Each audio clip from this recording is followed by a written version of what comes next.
जी, तो स्टार्ट करते हैं हम आज की क्लास।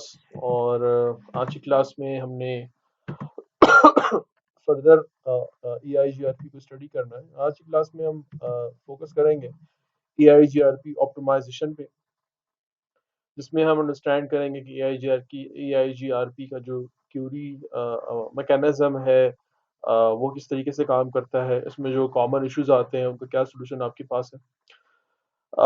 इसी से रिलेटेड हम ये अंडरस्टैंड करेंगे, या हमने प्रीवियस क्लास में बात की थी कि पैसिव और एक्टिव राउट्स जो हैं वो भी आपके पास अवेलेबल होते हैं। यानी हमने प्रीवियस क्लास में ये बात की थी कि आपके पास अ, वो डिवाइस जिस पर आपने EIGRP कॉन्फ़िगर किया है वो 3 टेबल्स को बिल्ड करता है। मेरी आवाज़ आपको बिल्कुल ठीक आ रही है ना? सही। सो वो 3 तरह के टेबल्स को अपने पास पॉपुलेट करता है। उनमें से एक टेबल वो है जिसमें तमाम राउट्स की इंफॉर्मेशन होती है। EIGRP के रेफरेंस से हमने ये अंडरस्टैंड किया कि भाई EIGRP फेवरेट इसलिए है, या EIGRP ज़्यादा जो ऑफिशियल्स हैं या जो इंजीनियर्स हैं या नेटवर्क से रिलेटेड पीपल हैं जो कॉन्फ़िगरेशन में इन्वॉल्व हैं, उनकी फर्स्ट प्रायोरिटी इस वजह से है क्योंकि इसके पास सक्सेसर भी होता है और फीजिबल सक्सेसर भी होता है। वो हमने प्रीवियस क्लास में अंडरस्टैंड किया था। मगर सक्सेसर तो वो है जो कि राउटिंग टेबल में मिलेगा। इन केस अगर वो डाउन हो गया तो फीजिबल सक्सेसर जो है उसकी बारी आएगी, तो वो आपके पास एक दूसरे टेबल में होता है। तो उसी से रिलेटेड हम ये अंडरस्टैंड करेंगे कि भाई एक्टिव राउट जो है उसकी वजह से कौन से प्रॉब्लम क्रिएट होते हैं। देन उसका सॉल्यूशन हमारे पास जो है वो स्टब राउटर है। हम स्टब राउटर या स्टब राउट की या EIGRP स्टब की जो ऑप्शन है उसका यूज करके इस प्रॉब्लम का सॉल्यूशन ले सकते हैं। मगर ये कैसे होता है, तो उसके लिए पहले प्रॉब्लम को अंडरस्टैंड करेंगे, देन उसके सॉल्यूशन की तरफ भी आएंगे। तो स्टब में हमारे पास नंबर ऑफ ऑप्शंस भी हैं। देन जो इसके फीचर्स थे जिसमें आपके पास समराइजेशन है, ये ऑटो और मैनुअल दोनों समराइजेशन आपको प्रोवाइड करता है। लोड बैलेंसिंग पे हम बात करेंगे। उसके बाद हम ये अंडरस्टैंड करेंगे कि आपने जब IPv6 के लिए इसको कॉन्फ़िगर करना है और जब आप क्लासिक वे को यूज़ करते हैं, यानी अगर मैं एक ऐसे एनवायरनमेंट को देख रहा हूँ जिसमें IP वर्जन V4 भी है और V6 भी है, फिर मुझे उन दोनों के लिए अलग-अलग कॉन्फ़िगरेशन करनी पड़ेगी। तो इस मसले के हल के लिए हमारे पास EIGRP नेम्ड की ऑप्शन है। तो नेम्ड से रिलेटेड भी हम इसको देखेंगे कि भई जो नेम्ड है और जो क्लासिक अप्रोच है, इन दोनों में आपको कौन-सी ऑप्शन सूटेबल लगती है और किस ऑप्शन में क्या बेनिफिट्स आपके पास अवेलेबल है और वो किस तरीके से काम करती है। और फाइनली हम ये देखेंगे कि नेम की जो वेरिफिकेशन है नेम कॉन्फ़िगरेशन की, वो किस तरीके से परफॉर्म हो सकती है। यहाँ पे मैं क्लियर करता चलूँ कि आज की क्लास में कोई लैब नहीं है। जो आज की क्लास में हम जो कुछ पढ़ेंगे, ये हम कल की क्लास में प्रैक्टिकली सारा परफॉर्म करेंगे। यानी कॉन्फ़िगरेशन भी होगी, ट्रबल शूटिंग भी होगी, और जिसमें मसाइल आएँगे उनको भी हम देखेंगे। और रिमेनिंग जो टाइम होगा हमारी जो कल की क्लास होगी, उसमें फिर हम नेक्स्ट जो हमारा टॉपिक है उसकी तरफ चलेंगे। सबसे पहले हमने बात करनी है EIGRP की क्यूरी पे। जो EIGRP का क्यूरी प्रोसेस है वो इस तरह का है कि हम अज्यूम करते हैं कि आपके पास एक टोपोलॉजी है और इस टोपोलॉजी में नंबर ऑफ राउटर्स हैं। हम अज्यूम करते हैं कि उसमें एक इस किस्म की टोपोलॉजी बनी हुई है कि आपके पास अ, एक एक्टिव राउट है, सॉरी आपके पास जो राउटर है वो एक यहाँ पे मौजूद है। देन फर्दर आपके पास 2 राउटर्स और हैं जिससे कनेक्टेड हैं। इसी तरह आपके पास नेक्स्ट जो डिवाइसेस हैं वो जिस तरीके से कनेक्टेड है। यानी आपके पास एक इस किस्म का सिनेरियो बना हुआ है कि ये हमारे पास जो है राउटर नंबर 1 है, राउटर नंबर 1, राउटर नंबर 2 और राउटर नंबर 3 से कनेक्टेड है। देन राउटर नंबर 3 एंड 4 जो है वो आगे कनेक्टेड है। ये हमारे पास 1 है, ये हमारे पास राउटर नंबर 2 है, देन ये आपके पास राउटर नंबर 3 है और बॉटम में जो है वो 4 और 5। अब राउटर नंबर 1 जो है उसके पास एक नेटवर्क अवेलेबल है, जो कि यहाँ पे हम अज्यूम करते हैं कि ये 10 डॉट समथिंग का नेटवर्क है। बॉटम में डिफरेंट नेटवर्क्स हैं। तो जो EIGRP का क्यूरी प्रोसेस है वो कुछ इस तरीके से है। यानी वो इसको इसलिए यूज करता है कि इन केस एक नेटवर्क डाउन हुआ है, वही अभी जो हमने अंडरस्टैंड किया कि जब आपने इन पे EIGRP कॉन्फ़िगर कर लिया तो तमाम राउटर्स के पास तमाम राउट्स अवेलेबल हैं। अब जो फीजिबल होगा, जो फीजिबल सक्सेसर होगा और जो सक्सेसर होगा और राउटिंग टेबल में आ जाएगा, और जो उसके बैकअप पे आएगा, जो हमने बात की कि ड्यूल एल्गोरिथम की बेस पे कैलकुलेट किया जाएगा, वो बैकअप राउट के तौर पे यूज हो रहा होगा। तो इन केस ये लिंक डाउन हो जाता है तो इससे रिलेटेड जो क्यूरी की जाएगी वो EIGRP से क्यूरी मैकेनिज्म में आ जाएगी। अब हमने जो दूसरा टेबल देखा था उसमें आपके पास नंबर ऑफ जो टेबल्स हैं, वो नंबर ऑफ राउट्स जो हैं वो अवेलेबल हैं। अब उसमें एक्टिव राउट वो होगा जिसको एक्टिवली ढूंढा जा रहा होगा। यानी अगर 10 का नेटवर्क डाउन होता है तो जब मैं राउटर नंबर 1 के टोपोलॉजी टेबल को देखूंगा, यानी एक्टिव और पैसिव आपको कहाँ पे मिलते हैं, आपको टोपोलॉजी टेबल में मिलते हैं, राउटिंग टेबल में नहीं मिलते। तो आप देखेंगे या अगली स्लाइड में हम देखेंगे भी, तो आपके पास कुछ ऐसे राउट्स होंगे जिन पे पी का हैंडल होगा और कुछ ऐसे होंगे जिन पे ए का हैंडल होगा। जिन पे ए का हैंडल है, जैसे कि this router transmits active MQD packets for 10.2.4.0/24, ये वो है जो राउटर नंबर 1 के बैक पर था। अभी क्या करेगा, एक्टिवली उसका जो बैकअप है उसको ढूंढने के लिए क्यूरी कर देगा। तो ये क्यूरी जो है वो एक फ्लड ऑफ ट्रैफिक होगी, यानी वो 1 से 3 की तरफ भी जाएगी, 1 से 2 की तरफ भी जाएगी, 2 से 4 की तरफ भी आएगी, 2 से 5 की तरफ भी आएगी। ये तो हमने स्मॉल टोपोलॉजी बनाई है। आपके पास इस किस्म की टोपोलॉजी थी तो आपने ये EIGRP यूज ही नहीं करना था। अगर आपके पास एक लार्ज स्केल या एक मीडियम स्केल की टोपोलॉजी थी तब आप EIGRP को यूज करेंगे। तो आप खुद उसमें अज्यूम कर लो कि जो फ्लड ऑफ ट्रैफिक है वो कितना ज़्यादा होगा, यानी अननेसेसरी जो आपकी बैंडविड्थ की एलोकेशन है वो इसमें हो जाएगी। फिर इन राउटर्स ने रिप्लाई भी करना है कि भाई हमारे पास ये इसकी कोई भी डिटेल नहीं है। तो इस चीज़ को लिमिट करने के लिए, यानी जो आपके पास एक्टिव राउट की फ्लडिंग है, जो फ्लड करता है, यानी एक दूसरे से पूछता है, दूसरा तीसरे से पूछता है, आगे उसने 3 से पूछा है, वो 3 आगे नेक्स्ट से पूछते हैं, इस तरह एक चेन रिएक्शन बन जाता है। तो उसको लिमिट करने के लिए आपके पास दो चॉइसेस है। आप EIGRP समराइजेशन कर सकते हैं या आप EIGRP स्टब कॉन्फ़िगर कर सकते हैं। अब समराइजेशन का जो फायदा है वो ये है, फॉर एग्जांपल हमारे पास जो वन का वन राउटर नंबर 1 है उसके बैक पर 10 का नेटवर्क है, या उसके बैक पर हमारे पास 4 नेटवर्क्स हैं, या राउटर नंबर 2 जो है उसके पास नंबर ऑफ नेटवर्क्स हैं। तो तमाम वो नेटवर्क्स जो समराइज हो सकते हैं हम उसको एक इंटरफेस पे आके समराइज कर देंगे, यानी राउटर नंबर 2 के इंटरफेस पे आके समराइज कर देंगे, जिससे इतनी ज़्यादा जो फ्लडिंग है या जो इस किस्म की प्रोपगेशन है वो जनरेट नहीं होगी। क्योंकि एज ए समरी राउट, मिसाल के तौर पे मैंने राउटर नंबर 1 के इंटरफेस पे समराइजेशन कर दी है 10 के बहुत सारे नेटवर्क्स हैं उनको, तो राउटर नंबर 2 को हर नेटवर्क के बारे में पता नहीं होगा, उसको एक नेटवर्क के बारे में पता होगा। या राउटर नंबर 1 है उसको एक नेटवर्क के बारे में पता होगा, जो एज अ बहुत सारे नेटवर्क समराइज उसको मिल रहे होंगे। तो जब वो सब डाउन होंगे तब देन इशू क्रिएट होगा। अगर एक डाउन हो गया, दो डाउन हो गए तो उससे कोई फर्क नहीं पड़ता। तो आपके पास ऑप्शन नंबर 1 है EIGRP समराइजेशन, नंबर 2 आपके पास है EIGRP स्टब। अब जब हम किसी भी राउटर को स्टब कॉन्फ़िगर करते हैं, स्टब एरिया में लेके जाते हैं, तो स्टब का बेसिकली मतलब है कि वो किसी भी दूसरे पाथ से कनेक्टेड नहीं है। अगर एक राउटर जो किसी भी दूसरे रास्ते से कनेक्टेड नहीं है, किसी भी दूसरे राउटर से या उसके बाद कोई भी दूसरी डिवाइस नहीं आ रही जो कि नेटवर्क से या नेटवर्किंग से रिलेटेड है, फर्दर एक्सटेंशन से रिलेटेड है, तो उसके पास क्यूरी भेजने की ज़रूरत ही नहीं है। तो इस तरीके से हम क्या कर सकते हैं, हम इस प्रॉब्लम से बच सकते हैं कि आपके पास जो एक फ्लड ऑफ ट्रैफिक जनरेट होगा वो जनरेट नहीं होगा। क्यों नहीं होगा? क्योंकि आपने बता दिया राउटर नंबर 1 को कि यार उस तरफ तो कोई नेटवर्क है ही नहीं, एक ही नेटवर्क है, बाकी नेटवर्क दूसरी साइड पे है। तो अगर वो डाउन हो गया तो आप समझ जाएं कि उसके बाद कुछ भी नहीं है, वो स्टब है, और बाकी के पास उसको फॉरवर्ड ना करें।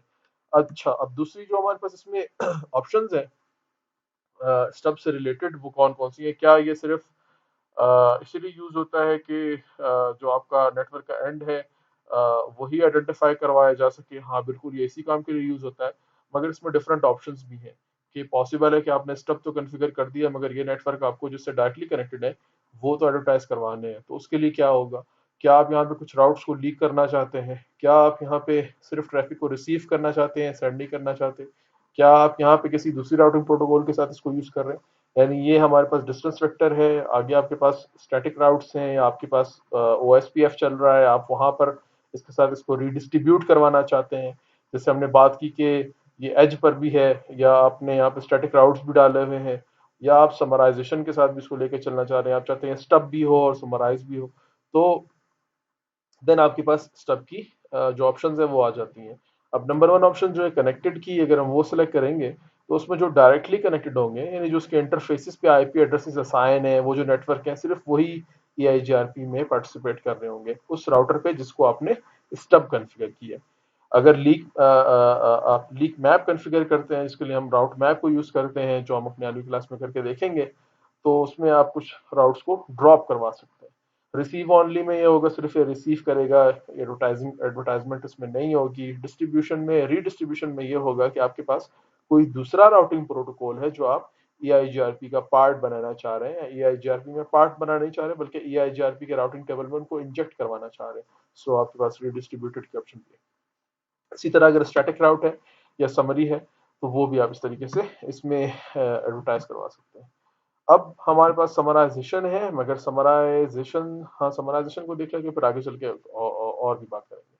अब समराइजेशन, आपको आपने बेसिक राउटिंग पढ़ी हुई है, उसमें आपको बताया गया कि बहुत सारे ऐसे राउटिंग प्रोटोकॉल हैं जो कि क्लासफुल होते हैं और कुछ जो है वो क्लासलेस होते हैं।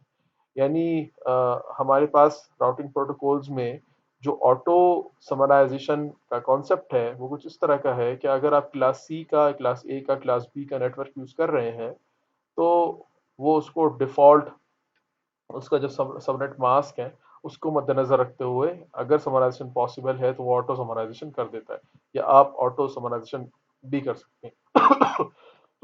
और अगर आपने CIDR को यूज किया हुआ है, यानी क्लासलेस इंटर डोमेन राउटिंग को यूज किया हुआ है, अपनी मर्जी के सबनेट्स बनाए हुए हैं, तो फिर आपको खुद सब समराइजेशन जो है वो करनी होगी। समराइजेशन का जो बेनिफिट है, जो प्लस पॉइंट है, वो यही है जो हमने प्रीवियस क्लास में भी इस पे बात की थी कि लेसर या smaller the routing table is faster the route is, कि आपके राउटिंग टेबल का साइज जितना छोटा है आपका राउट इतना फास्ट होगा। इसके अलावा जो राउटर की प्रोसेस की या प्रोसेसर की जो यूटिलाइजेशन है, वो भी रिड्यूस होगी, उस पर भी ज़्यादा लोड नहीं होगा। तो यही एक अप्रोच है, और उसके अलावा कुछ और बेनिफिट्स भी हैं, जिनमें से एक आपने भी देखा कि भाई बजाय ऐसे कि मैं 10 नेटवर्क बताऊं, वो एक नेटवर्क के डाउन होने पर जो इशू क्रिएट होगा, क्यों ना मैं तमाम को एक करके बता दूं। तो अब वो एक बतौर वन नेटवर्क रिप्रेजेंट हो रहे हैं, अगर बैक पर अगर एक डाउन है या दो डाउन होता है, तो उसकी वजह से कोई इशू क्रिएट नहीं होगा नेक्स्ट डिवाइसेस पे। हाँ, ट्रैफिक इस राउटर के पास आएगी और ये रिप्लाई में कुछ भी नहीं भेजेगा, नेटवर्क डाउन है, ठीक है। मगर एक नेटवर्क की डाउन या दो के डाउन होने की वजह से जो इशू जनरेट हो रहा था वो जनरेट नहीं होगा। तो समराइजेशन कुछ इस तरह की है कि आपके पास टोपोलॉजी आपको नजर आ रही है, जिसमें दो राउटर्स हैं। राउटर नंबर 1 के बैक पे मेरे पास जो नेटवर्क्स हैं वो 172.163.0, इसी तरह 14.0 और 7.0 है। अब इसमें आपने देखना होता है कि वो कौन सा ब्लॉक है जिसमें वेरिएशन आ रही है, यानी कॉमन और अनकॉमन आपने देखना होता है। तो पहला और दूसरा ब्लॉक जो है वो सेम ही है, 172.16 है। उसके बाद आपने देखना है इसमें कितने बिट्स हैं, तो उसमें हमारे पास पहले में नंबर 3 आ रहा है, फिर 14 आ रहा है, और फिर 7 आ रहा है। जब आप सबनेट की बात करते हैं तो आप राइट से लेफ्ट की तरफ आते हैं। जब आप नेटवर्क की बात करते हैं, सॉरी, तो आप लेफ्ट से राइट की तरफ आते हैं। और जब आप होस्ट की बात करते हैं तो आप राइट से लेफ्ट की तरफ आते हैं। मैंने पहले गलत बोल दिया था, तो अब मैंने सही बताया, यानी दोबारा देख लें। जब आप नेटवर्क की बात करते हैं तो आप सबनेट में लेफ्ट से राइट की तरफ जाते हैं, और जब आप होस्ट को देख रहे होते हैं तो आप राइट से लेफ्ट की तरफ आते हैं। तो उसमें अगर हम बिट्स को कॉमन निकालते हैं तो हमारे पास एक और सबनेट भी बन सकता था, मगर आप देख सकते हैं कि अगर ये ऑटो समराइजेशन है तो उसने देखा कि ये कौन सी क्लास का एड्रेस है, ये क्लास बी का एड्रेस है, ऐसे ही 172.16।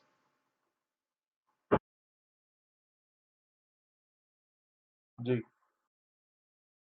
व्हाट्सएप क्लास बी का है ना, तो क्लास बी में उसने ऑटो में देखा कि भाई क्लास बी का है, तो उसको ऑटो समराइज कर दो, और क्लास बी का जो सबनेट मास्क है वो अप्लाई कर दो, वो है 255.255.0.0 यानी /16।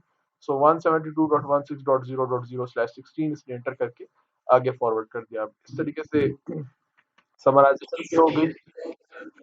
बिल्कुल बिल्कुल, तो इस तरीके से समराइजेशन भी हो गई। सॉरी। और हमारा हमारी जो नेटवर्क डाउन होने के केस में एक इशू क्रिएट हो रहा था क्यूरी का, तो वो भी अब नहीं होगा। नंबर 2 आपके पास है मैनुअल समराइजेशन। अगर इस किस्म का सिनेरियो बन रहा है, जैसे अब आपके पास जो है वो नेटवर्क कुछ डिफरेंट है, यानी सबनेट्स जो हैं वो डिफरेंट हैं, वो क्लास ए के हैं जैसे कि 10.20.00, मगर उसमें सबनेट मास्क डिफरेंट यूज हुआ है, उसमें सबनेटिंग हुई है। तो यहाँ पर अगर मैं ऑटो समराइजेशन पे जाऊंगा तो वो क्या करेगा, वो 10.00 करके /8 करके इसको एडवर्टाइज करवा देगा। मगर अपने काम को अगर आपने आसान रखना है, क्योंकि अगर हम 10.00/8 कर देते हैं तो उसमें बहुत सारे एडवर्टाइज आप नेटवर्क कर रहे हैं जो आपके नेटवर्क का पार्ट भी नहीं है। तो आपने इस किस्म की समराइजेशन भी नहीं करनी है जिसमें आप ऐसे नेटवर्क भी या ऐसे सबनेट्स भी एडवर्टाइज करवा रहे हैं जो अभी तक आपने सेलेक्ट ही नहीं किए। तो उसका मतलब है कि कोई भी आके वो नेटवर्क कॉन्फ़िगर कर देता है, कोई भी नहीं होगा।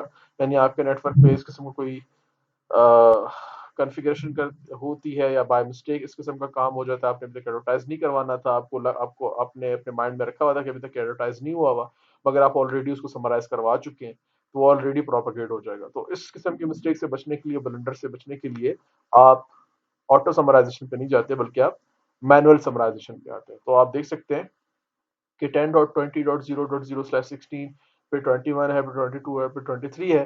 तो उसके लिहाज से हमारे पास जो फर्दर 4 बिट्स हैं वो लिए गए, क्योंकि आप इस नंबर को जब देखेंगे और इनको कॉमन बाइनरी में कन्वर्ट करके कॉमन निकालेंगे तो आपके पास 4 बिट्स लेफ्ट साइड पे, 4 बिट राइट साइड पे आपके पास बचेंगे। तो उन्होंने वो 00 जो थे वो सारे निकाल के बाकी जो कंक्लूजन निकाली वो ये थी कि /14 जो है वो आपके पास सबनेट मास्क बन रहा है। यानी आप /14 में इन तमाम नेटवर्क्स को as a single network advertise करवा सकते हैं। तो ये आपके पास दोनों अप्रोचेज हैं, जो आपको ठीक लगे। माइंड में क्या रखना है, माइंड में ये रखना है कि राउटिंग प्रोटोकॉल कौन सा है। हम EIGRP की बात कर रहे हैं। नंबर 2, आप समराइजेशन पे जा रहे हैं, ऑटो या मैनुअल। तो ये डिपेंडेंट है किस चीज पर, आपके अवेलेबल सबनेट्स पे, कि अगर सबनेट्स वो हैं जो मैं एडवर्टाइज अगर ऑटो में करता हूं तो उसमें बहुत ज्यादा अननेसेसरी सबनेट्स जो हैं या एड्रेसेस एडवर्टाइज नहीं होते, यानी उतने ही होते जितने मुझे चाहिए, या उससे एक दो ज्यादा हो जाते हैं।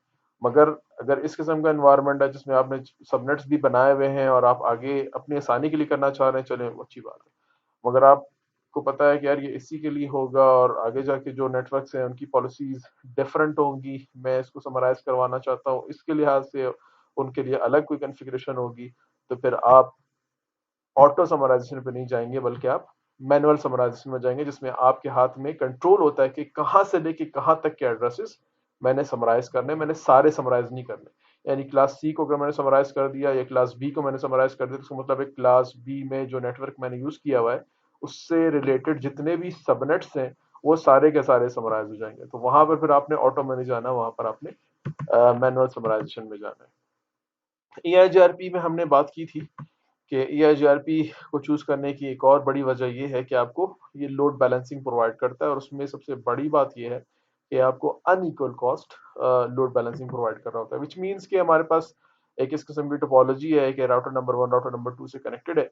इसमें जो कमांड हम यूज करते हैं वो वेरिएंस की कमांड है। सो टॉप में आपको 100 kbps नजर आ रहा है, बॉटम में आपको 200 kbps नजर आ रहा है। अब इसमें भी हम लोड बैलेंसिंग कॉन्फ़िगर कर सकते हैं। इसके अलावा एक और टोपोलॉजी आपको नजर आ रही है जो हमारी अपकमिंग क्लास में हम कर परफॉर्म करके भी देखेंगे। सो इसमें आपके पास एक बैकबोन राउटर है, राउटर नंबर 3 है, राउटर नंबर 2 है। अब इनके दरमियान में जो लिंक्स हैं ये वैन लिंक है और इनकी बैंडविड्थ बहुत लो है।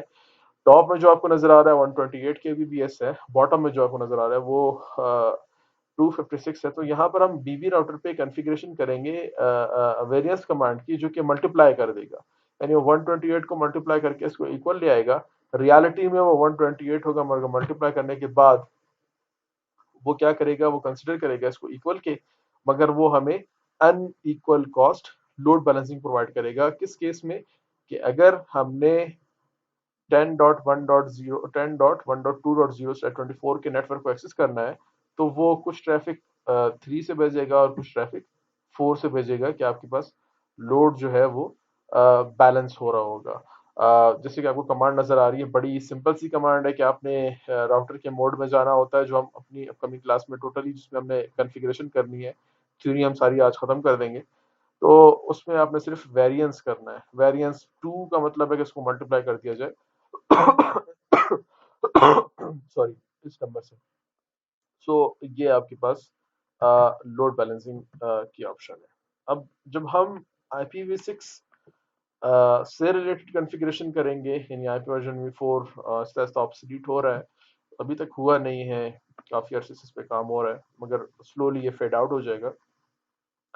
तो इस लिहाज से आपको आईपी वर्जन v6 पे भी स्टडी करवाई जा रही है और उस पर फोकस भी करवाया जा रहा है। तो जब आपने आईपी v6 के लिए कॉन्फ़िगरेशन करनी है तो उसमें कॉमन क्वेश्चन होता है, क्या आईपी वर्जन v4 में जब हम राउटर आईडी बताते हैं, यानी EIGRP जब कॉन्फ़िगर होता है तो राउटर आपस में कम्युनिकेट करते हैं, यानी EIGRP मैंने राउटर नंबर 1 पे कॉन्फ़िगर किया, देन EIGRP मैंने राउटर नंबर 2 पे कॉन्फ़िगर किया, तो इनके दरमियान में नेगोशिएशन होती है। उस नेगोशिएशन में ये आपस में एक दूसरे को अपने नाम बताते हैं। उसके बाद ये इनके दरमियान में एक इलेक्शन होता है और उस इलेक्शन की बेस पर ये सिलेक्शन होती है कि इनमें से पहले डेटा कौन सेंड करेगा। हमने बात की थी ना कि आपस में डेटा एक्सचेंज करते हैं, जैसे लिंक स्टेट करती है।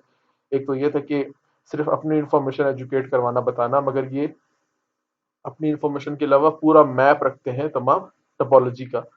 तो जो इस नेटवर्क की पूरी टोपोलॉजी, उसका टेबल भी इनके पास होता है, जिसमें हमने बात की कि बैकअप राउट्स भी होते हैं। तो ये पॉसिबल तब होता है जब राउटर का एक नेम हो। अब राउटर का नेम आईपी वर्जन v4 में IPv4 के फॉर्मेट में होता है, मगर वो आईपी एड्रेस नहीं होता। मैं दोबारा बता रहा हूँ, AIGRP जब अपना नेम अलेक्ट करता है तो उसके इलेक्शन का प्रोसेस ये है कि उसका जो एक्टिव लिंक है, यानी एक राउटर है उसके 4 लिंक्स हैं जिन पर आईपी एड्रेस असाइन हुआ है, और उनमें जो हायर एड्रेस होगा, यानी जिसका नंबर बड़ा होगा, अगर एक एड्रेस है 10, दूसरा है 192, तीसरा है 172, तो उसमें 192 का जो एड्रेस है उसका नंबर बड़ा है, तो वो अलेक्ट हो जाएगा एज राउटर आईडी। मिसाल के तौर पे वो एड्रेस है 192.168.10.1, तो वो इस राउटर की राउटर आईडी होगी। अब इसमें मसला ये है कि अगर ये लिंक डाउन होती है तो इसका मतलब है कि अब राउटर की आईडी राउट ये नहीं है, राउटर को दोबारा से अपनी आईडी अलग करनी पड़ेगी, दोबारा से सारा प्रोसेस करना पड़ेगा। इसमें आपका नेटवर्क जो है वो डाउन हो जाता है, उसमें उसको डाउन टाइम फेस करना पड़ता है। तो इस मसले का हल ये है कि दोबारा जरा इलेक्शन को देखते हैं। इलेक्शन कुछ इस तरह का था कि एक राउटर जिसपे हमने EIGRP कॉन्फ़िगर किया, उसके जो एक्टिव है, और इसके अलावा हमारे पास लूप बैक इंटरफेस भी होता है। आपको अपने अपने इनिशियल लेवल में स्टडी किया है कि लूप बैक एड्रेस भी हम कॉन्फ़िगर करते हैं, जो लॉजिकल इंटरफेस होता है, यानी फिजिकली इसका कोई एग्जिस्टेंस नहीं होती, वो एक लॉजिकल एड्रेस है, लॉजिकल इंटरफेस है फॉर टेस्टिंग पर्पस। सो उसको उसके और भी यूजेज है। EIGRP ये कहता है कि अगर एक राउटर जिस पे EIGRP कॉन्फ़िगर किया गया है, उस पर फिजिकल के साथ साथ अगर एक लॉजिकल इंटरफेस भी है, तो वो ओवर रूल करता है, यानी तमाम फिजिकल एड्रेसेस को हरा दिया जाता है और लॉजिकल जो है उन पर बाजी ले जाता है, यानी वो अलेक्ट होता है एज अ राउटर आईडी। और जो रेकमेंडेड है वो यही है कि आप राउटर्स की आईडी खुद कॉन्फ़िगर करें। तो ये अपने हमेशा याद रखना है, क्योंकि वो आईपी वर्जन v4 से अलेक्ट होता है, इसलिए उसका फॉर्मेट आईपी वर्जन v4 का होता है, मगर वो आईपी एड्रेस नहीं है। क्या वो आईपी एड्रेस हो सकता है? तो उसका जवाब है हाँ, ये हो सकता है। ये कुछ अजीब और गरीब सी बातें हैं, मगर क्वेश्चंस में यही आपने बताना है जो किसी को कहता है, यानी मैं अपनी तरफ से नहीं कह रहा। यानी EIGRP जब आप कॉन्फ़िगर करेंगे तो आपके राउटर की आईडी होगी, जो कि आईपी वर्जन v4 के फॉर्मेट में लिखी जाती है, जो आप खुद भी लिख सकते हैं। और अगर आपने खुद नहीं बताई है तो वो फिर अपने इंटरफेसेस को देखेगा कि लॉजिकल है या फिजिकल है। फिजिकल सारे हैं तो उनमें से हायर होगा, फिजिकल लॉजिकल है तो लॉजिकल होगा, और अगर आपने बताया तो फिजिकल भी नहीं होगा, लॉजिकल भी नहीं होगा, जो आपने बताया वो होगा। अब इसको आगे लेके जब IPv6 पर आके बात की जाती है कि यार IPv6 तो एक कॉम्प्लेक्स एड्रेस है, जो कि नहीं है। हमने अपनी क्लास में देखा था, बात की थी, या हम इस पे पहले बात कर चुके हैं कि IPv6 देखने में सुनने में मुश्किल लगता है, मगर ऐसा है नहीं, ये काफी सिंपल है। हाँ, इसका साइज और लेंथ ज्यादा है तो लोग सबनेटिंग और इस लिहाज से इसको देखकर थोड़ा सा कंफ्यूजन का शिकार हो जाते हैं, मगर ऐसा नहीं है। जब आप इसको स्टडी करते हैं, आप इसको समझते हैं, तो ये बड़ा स्मूथ है और बहुत ही इजी टू कॉन्फ़िगर है। अच्छा जी, क्या IPv6 के लिए जब हम EIGRP को कॉन्फ़िगर करेंगे तो क्या इसको भी राउटर आईडी रिक्वायर होगी? तो उसका आंसर है यस, कि जब आप IP वर्जन v6 की कॉन्फ़िगरेशन करते हैं तो उसमें भी आप राउटर आईडी बताते हैं। फिर उसमें दूसरा क्वेश्चन ये होता है कि चलो आप तो IP वर्जन v6 कॉन्फ़िगर कर रहे हो, तो उसमें राउटर आईडी क्या होगी? क्या वर्जन v6 के फॉर्मेट में होगी या किस में होगी? तो हमने जब बात कर ली, हमने जब अंडरस्टैंड कर लिया कि सिस्को ये कहता है कि जब आप EIGRP को कॉन्फ़िगर करेंगे तो उसकी 3 ऑप्शंस हैं। या तो राउटर के जो एक्टिव इंटरफेसेस हैं उनमें से एक सेलेक्ट होगा, अगर लॉजिकल भी है तो लॉजिकल जो है वो उनमें से सेलेक्ट होगा, और अगर आपने बताया तो वो सेलेक्ट होगा। यहाँ पर आके आपको बताया जाता है कि वर्जन 4 वर्जन 6।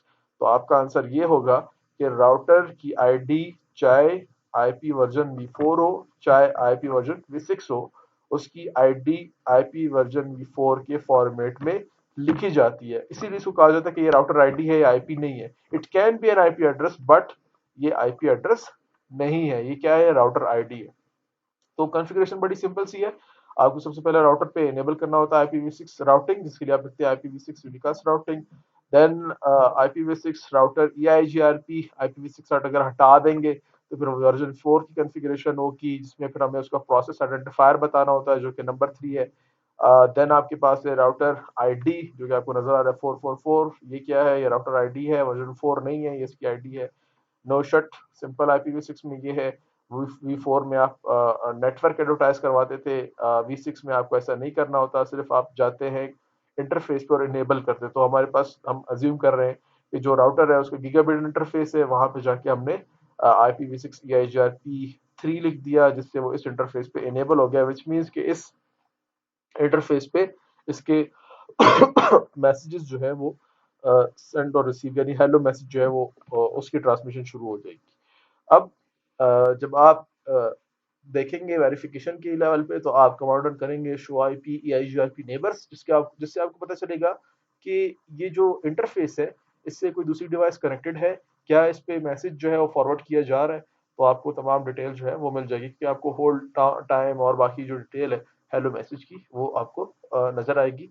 और इसमें जो नेबर डिस्कवरी है वो उसी बेस पर होती है जैसे हमने शुरू में ही पढ़ लिया था अपनी प्रीवियस क्लास में, कि आईपी वर्जन में 6 में लिंक लोकल जो है, जैसे कि आपको नजर आ रहा है, लिंक लोकल एड्रेस जो है किस लिए यूज होता है, नेबर डिस्कवरी के लिए यूज होता है, EIGRP में या बाकी जो प्रोटोकॉल्स है जो नेबर डिस्कवरी कर रहे होते हैं। अब हम बात करेंगे, आपके पास वर्जन V4 भी है, V6 भी है। अब एक और ऑप्शन है जो कि EIGRP नेम्ड कॉन्फ़िगरेशन है। अब जो EIGRP की नेम्ड कॉन्फ़िगरेशन है, बेसिकली इसको क्रिएट करने का या इसको इंट्रोड्यूस करवाने का जो पर्पस था वो ये था कि ये आपकी आपकी जो कॉन्फ़िगरेशन की अप्रोच है उसमें जो कॉम्प्लेक्सिटी है उसको रिमूव करे और इस टास्क को आसान बनाया जाए। किस टास्क को? जहां पर आप ड्यूल स्टैक कॉन्फ़िगरेशन कर रहे हैं। ड्यूल स्टैक का वर्ड यूज होता है एक ऐसे डिवाइस पे, ऐसे एनवायरनमेंट पे जहां पर वर्जन 4 भी चल रहा है, V6 भी चल रहा है। तो वहां पे उसको मैनेज करना काफी कॉम्प्लेक्स हो जाता है कि यार मैं 4 में जाके देखूं, अच्छा 4 में मैंने कर दिया था या नहीं किया था, ओहो अब 6 में जाके देखना पड़ेगा। तो क्या ऐसा तरीका नहीं कि हम जाके एक दफा में दोनों को देख लें, दोनों को कॉन्फ़िगर कर लें? तो ये कैसे होगा? तो बेसिकली नेम्ड DIGRP जो है वो आपकी कॉन्फ़िगरेशन की जो कॉम्प्लेक्सिटी है उसको रिमूव करने के लिए iOS जो इनका ऑपरेटिंग सिस्टम है 15 और उससे ऊपर के जो अबव OS हैं इनके सिस्को के, उसमें ये इंट्रोड्यूस करवाया गया। बेसिकली ये यूज करता है एक वर्चुअल इंस्टेंस नेम को, यानी आप एक नाम बना देते हैं और उस नाम के अंडर आपके पास एड्रेस फैमिली की ऑप्शन होती है, यानी जो नंबर 3 आपको पॉइंट नजर आ रहा है फॉर इंटरनेट प्रोटोकॉल, यानी वो वर्जन 4 है या वर्जन V6 है, उसमें आप एड्रेस फैमिली के जरिए बता सकते हैं कि ये V4 है एड्रेस फैमिली या ये V6 है। तो अगर आपने V4 बताया वो सेम नेम के अंडर, यानी आपने बताया EIGRP का नेम आपने बताया टेस्ट कॉन्फ़िगरेशन या आपने बताया टेस्ट, अब उस टेस्ट के अंदर एड्रेस फैमिली V4 होगा IPv4 के लिए, और एड्रेस फैमिली V6 जो है वो यूज होगा IP वर्जन V6 के लिए। अब जब हम दोनों की कॉन्फ़िगरेशन को जरा एक नज़र देखते हैं तो उसमें जरा कंपैरिजन कर लेते हैं, कॉन्फ़िगरेशन भी हम कर लेंगे। तो आपको जो लेफ्ट साइड पे नजर आ रहा है वो क्लासिक है, और जो आपको राइट साइड पे नजर आ रहा है वो नेम कॉन्फ़िगरेशन है। अब जब इंटरफेस पे हम आके देखते हैं तो वहां पर आपको नजर आ रहा है कि आईपी एड्रेस ये है, हेलो EIGRP 1 किया हुआ है, 30 किया हुआ है, यानी उसके हेलो टाइमर पे काम किया हुआ है। देन वर्जन V6 के लिए आपने लिखा IPv6 enable EIGRP 1 IPv6 bandwidth percentage, यानी उसका जो आपको हेलो और होल्ड डाउन जो इंटरवल है वो चेंज करना है। तो आप इस तरीके से कर सकते हैं। अब देखिए आपने क्या एक इंटरफेस पर हमने इतनी ज्यादा कमांड्स की हुई है। अगर हम आईपी वर्जन V4 को देखते हैं तो उसमें आपने राउटर EIGRP, देन उसका नंबर और प्रोसेस आइडेंटिफायर जो है वो, और उसके बाद आपके पास नेटवर्क आपने बताया हुआ है, उसके बाद उसका आपने सबनेट मास्क बताया हुआ है। देन आपके पास है आईपी, इसी लाइन में नीचे जो है आपके पास है address family IPv4 VRF autonomous system आपने बताया हुआ है जो आपके पास एक्सटर्नल के लिए यूज होता है। आईपी वर्जन V6 के लिए IPv6 router EIGRP1, then no shut, और उसके बाद फिर इंटरफेस में जाके आपको उसको इनेबल करना पड़ता है। तो ये आपके पास एक क्लासिक अप्रोच है जिसमें आपको डिफरेंट लेवल्स में जाके डिफरेंट तरीके का काम करना पड़ता है। उन तमाम को अगर एक चैनल में लाया जाए तो आपके पास नेम की अप्रोच, जिसमें जरा आप देखें कि जब हमने कॉन्फ़िगरेशन की इंटरफेस पर आके, तो इंटरफेस में क्या है, इंटरफेस पे आईपी एड्रेस है ये बताया हुआ है, IPv6 इनेबल बताया हुआ है, जस्ट, और कोई कम्प्लेक्सिटी नहीं है। अब बाकी जो आपके पास हेलो और डेड इंटरवल है और बाकी जो ऑप्शन है वो कहाँ चली गई हैं, वो सारी की सारी नेम के इनसाइड जो फर्दर हायरार्की है उसमें आपको मिलेगी। जैसे कि राउटर EIGRP, देन NW010 क्या है, वो इसका नेम है, यानी नंबर उसमें यूज किया मगर वो एज अ सिंगल नेम है। यानी वर्जन 4 वर्जन 6 किसके अंदर आपको मिलेगा, NW010 के अंदर मिलेगा। अब एड्रेस फैमिली IPv4 किसके लिए, IP वर्जन V4 के लिए। उसमें बताया गया कि नेटवर्क हमारा ये है जो कि 10.0.0.0 है, इसको सबनेट मास्क है, ऑटोनोमस सिस्टम नंबर बताया गया 1 है। सॉरी, मैं इसको प्रोसेस आइडेंटिफायर कह रहा था, ये ऑटोनोमस नंबर है, प्रोसेस आइडेंटिफायर OSPF में होता है। इसके बाद हमारे पास AF इंटरफेस है, यानी एड्रेस फैमिली का इंटरफेस है। वो कौन सा है जिसमें इसको बताना है, हमने बताया वो ईथरनेट 000 है। हेलो इंटरवल क्या रखना है उस पर, वो बता दिया 30 रखना है, एग्जिट करके हम बाहर आ गए। Then address family IPv4 VRF autonomous system number, वो एक्सटर्नल के लिए आप जा रहे हैं और वो आपने बता दिया। देन ये एक्सटर्नल की बात इसलिए हो रही है क्योंकि आप CCMP को पढ़ रहे हैं। सो इसके बाद IPv6 की कॉन्फ़िगरेशन अंडर सेम नेम, हम उसी नेम के अंडर हैं। अब V6 के लिए आपने एड्रेस फैमिली V6 बता के उसका ऑटोनोमस सिस्टम नंबर जो कि सेम ही है वो बताया। देन आपने बताया कि इसका इंटरफेस ये है, उसको नो शट कर दे। बैंडविड्थ जो जो रखनी है, उसका हेलो टाइमर वो, सॉरी, होल्ड डाउन टाइमर वो 40 है। इसके बाद आपके पास एग्जिट AF इंटरफेस आपने बता दिया, यानी उससे आप बाहर आ गए। और देन फाइनली आपके पास जो है वो फर्दर कॉन्फ़िगरेशन है। सो सम टाइम लगता है लोगों को भी नेम कॉन्फ़िगरेशन जो है कॉम्प्लेक्स है, तो नेम कॉन्फ़िगरेशन कॉम्प्लेक्स नहीं है। नेम कॉन्फ़िगरेशन ये है कि अब आपके पास एक नेम आ गया और उसके अंदर आप वर्जन 4 और वर्जन 6 को बाय यूजिंग एड्रेस फैमिली दोनों को मैनेज कर सकते हैं, दोनों को कंट्रोल कर सकते हैं। मगर जो क्लासिक अप्रोच है लोगों को वो भी अच्छी लगती है, मगर उसमें ये है कि आपके पास जस्ट सिंगल जो स्टैक है वर्जन 4, वहां पे सिर्फ उसी का कंट्रोल आपके पास है और बहुत सारी कमांड आपके पास इंटरफेस में। आप जो राउटर का राउटिंग प्रोटोकॉल का जो एक हायरार्किकल लेवल है वहां पर आपके पास सब कुछ नहीं है। मगर जब हम नेम को देखते हैं तो हमारे पास सिर्फ इंटरफेस में बेसिक्स ही है, ऑप्शंस, बेसिक्स ही कमांड्स है। मगर जितना भी मैक्सिमम कंट्रोल है वो कहाँ पर है, वो सारे के सारा हमारे पास एड्रेस फैमिली में है या एड्रेस फैमिली इंटरफेस में है। तो ये आपके पास नेम्ड वर्सेस क्लासिक है। सो अब जब आप इसकी वेरिफिकेशन करेंगे तो उसके लिए जो कमांड्स हमने रन करनी होंगी, जब हम नेम की वेरिफिकेशन करेंगे तो आपके पास शो EIGRP प्रोटोकॉल है। इसी तरह show IP show EIGRP address family जिसमें V6 और V4 आप बता सकते हैं और उनके इंटरफेसेस बता सकते हैं, जिसमें आपको डिटेल्स मिल जाएगी किसकी के कौन कौन से इंटरफेसेस उन पे क्या कुछ है और उन पे हेलो और डेड इंटरवल क्या चल रहा है, होल्ड डाउन टाइमर क्या चल रहा है। इसके बाद आपके पास नेबर्स की कमांड है जिसमें आपको डायरेक्टली कनेक्ट नेबर्स की इंफॉर्मेशन मिलेगी। IPv6 के लिए बहुत मैंडेटरी है। टोपोलॉजी टेबल में आपको तमाम राउट्स की इंफॉर्मेशन मिलेगी, रादर वो IPv6 है या वो IPv4 है, तो दोनों के केसेस में आप देख लें। और इसी तरह आपके पास एस नंबर इवेंट्स हैं जिसमें जो दरमियान में राउटर्स के इवेंट परफॉर्म हो रहे होते हैं या इवेंट्स स्केड्यूल होते हैं या इस किस्म की जो अपडेट्स वगैरह से रिलेटेड टास्क चल रही होती हैं, अब वो आपको उसमें देखने को मिलेंगी। दरमियान में एक चीज हमने मिस की, जरा उसको भी हम देख लेते हैं और उसके बाद क्लास को हम ऐड करते हैं। तो हम शुरू में जरा बात कर रहे थे, बिल्कुल यहाँ पे मैं आ जाता हूँ, इसी टोपोलॉजी में आपको समझा देता हूँ। हम शुरू में बात कर रहे थे कि भाई जब EIGRP में एक नेटवर्क डाउन होता है, जिससे हमारे पास यहाँ पे बैकबोन राउटर है, बैकबोन एरिया है, इसके बैक में भी हमारे पास कुछ नेटवर्क्स हैं जो आपको नजर आ रहे हैं। 172.30.0 से लेके 8.0 तक तकरीबन ये 7 या 8 नेटवर्क्स हैं, 8 नेटवर्क्स, 9 नेटवर्क्स हैं, 9 सबनेट्स हैं, जो कि समराइज करके एडवर्टाइज करवाए गए हैं। हम अज्यूम करते हैं समराइज नहीं है, क्या इसके बैक पर एक ही नेटवर्क है जो कि 10 डॉट समथिंग समथिंग है, बैकबोन के दो तो उससे कनेक्टेड है ना, जो एक राउटर नंबर 2 और राउटर नंबर 3 से। इसके बैक पे भी एक नेटवर्क कनेक्टेड है। वो डाउन होता है तो बीबी जो नेटवर्क है उसका जब हम टोपोलॉजी टेबल देखेंगे तो वो राउट जो था वो एक्टिव हो जाएगा और उसका बैकअप जो है वो पूछा जाएगा कि यार ये मेरे पास तो नहीं है, बीबी के पास नहीं है, क्योंकि बीबी के पास एक ही वो बैक पर था। तो बैकबोन जो है यानी बीबी जो है वो राउटर नंबर 2 को पूछेगा यार मेरे पास नहीं है, आपके पास है तो काइंडली मुझे बताएं। इसी तरह वो राउटर नंबर 3 को भी क्यूरी करेगा। हम अज्यूम करते हैं कि राउटर नंबर 2 से आगे दो राउटर है, router number 4 and 5। Router number 3 के आगे जो है राउटर नंबर 6 एंड 7 है। इसी तरह ऑन और भी राउटर्स हैं, तो राउटर नंबर 2 आगे क्यूरी करेगा, राउटर नंबर 3 आगे क्यूरी करेगा। अब इस क्यूरी की कोई वजह बनती नहीं है क्योंकि बैकबोन के बैक पर वो राउट था, वो नेटवर्क था। ठीक है, सोल्यूशन आपके पास है, आप स्टब कर देते तो जिंदगी आसान हो जाती, मगर हमने ऐसा नहीं किया था। तो अब तमाम डिवाइसेस से रिप्लाई आ जाएगा, यानी वहां से रिप्लाई आएगा, राउटर नंबर 6 से आएगा, हम अज्यूम करते हैं 3 के पास, 3 से आएगा फिर बैकबोन के पास।